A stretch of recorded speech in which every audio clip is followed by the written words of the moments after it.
ஆண்டவர் இயேசு கிறிஸ்துவுக்கள் எனக்கு அருமையானவர்களே, நம் ஆண்டவர் இயேசு கிறிஸ்துவின் நாமத்தினால் உங்கள் அனைவரையும் வாழ்த்தி வரவேற்கிறேன். பிரியமானவர்களே, பொதுக்காலம் 22வது வாரத்தில் வருகின்ற வியாழக்கிழமை நாம் இருக்கிறோம்.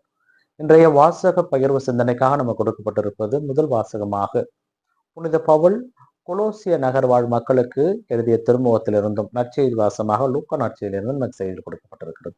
இதிலே பொதுவாக அந்த கொலோசிய நகர் மக்கள் அந்த தத்துவியல் சம்பந்தமான ஞானத்தை தான் அதிகம் பெற்றிருந்தார்கள்.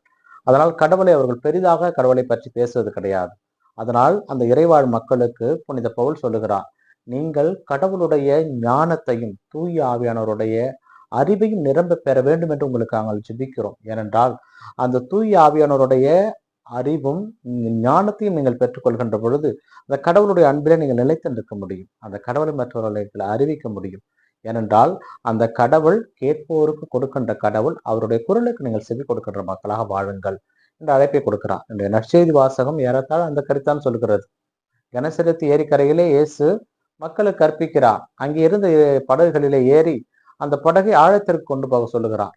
அந்த படகு சீமோன் பேதருக்கு சொந்தமானது. அப்பொழுது பேதரிடம் சொல்லுகிறார், ஆழத்திற்கு கொண்டு போங்கள் என்று சொன்ன உடனே பேதரு மறுத்து சொல்லுகிறார், ஆண்டவரே, இரவு முழுவதும் நாங்கள் பாடுபட்டு உழைத்தோம், ஒன்றும் கிடைக்கவில்லை என்று சொல்லிவிட்டு அடுத்த வார்த்தை சொல்லுகிறார், ஆண்டவரே, இருந்தாலும் உன் சொற்படி நான் செய்கிறேன் என்கிறார். பல நேரங்களிலே நாம் அப்படித்தான் இருக்கிறோம். கடவுள் என்ன நம்மிடம் பேசுகிறார் என்பதை காது கொடுத்தே கேட்பது கிடையாது. ஏனென்றால் எப்பொழுதுமே நாமே பேசிக் கொண்டிருக்கிறோம். ஆலயத்திற்கு வந்தாலும் கண்களை மூடி அது வேண்டும் இது வேண்டும் என்கிறோம். அவரை ஒருமுறை அவர் பேசுவதை கேளுங்கள். அவர் பேசுவதற்கு காது கொடுங்கள்.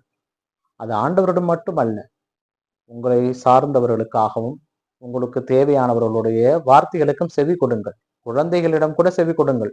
ஏதோ ஒன்று அவரிடமிருந்து நீங்கள் பெற்றுக்கொள்வீர்கள். பேதுரு ஆண்டவருடைய வார்த்தைக்கு செவி கொடுத்தார். சொற்படியே போடுகிறேன். அவர் நினைத்து பார்ப்பதற்கு மேலான மிகுதியான மீன்பாட்டை பெற்றார். இந்த வார்த்தை நமக்கு கடவுள் சொல்லுவது காது கொடுத்து கேட்க வேண்டும். அதனால் ஆலயத்திற்கு வந்தோம் என்றால் கண்களை மூடி ஆண்டவருக்கு செவி கொடுப்போம். அவர் நம்மிடம் பேசுவதை கேட்போம். அவர் என்ன பேசுகிறார் என்று கேட்டுவிட்டு நாம் மேலே பேசுவோம். அப்படி நாம் பேசுகின்ற பொழுது மிகப்பெரிய அதிசயங்களையும் அற்புதங்களையும் கடவுள் செய்வார். மற்றவர்கள் பேசுவதை நாம் காது கொடுத்து கேட்க வேண்டும். ஏனென்றால் பல நேரங்களிலே நாம் பேசும் இடத்தில் தான் இருக்கிறோம், மற்றவர்கள் சொல்வதை கேட்கும் இடத்தில் இல்லை. எப்பொழுது நாம் கேட்கின்ற இடத்தில் இருக்கின்றோமோ அப்பொழுதுதான் நம் வாயிலிருந்து செல்கின்ற வார்த்தையினுடைய அளவு குறையும். அப்பொழுது செல்கின்ற வார்த்தை ஆசீர்வாதத்துக்குரிய வார்த்தையாக கூட இருக்கலாம். அதனால் முடிந்தவரை செவி கொடுங்கள். செவி கொடுப்போர் என்றும் பேறு பெற்றவர்கள். இந்த நாள் உங்களுக்கு இனிய நாளாக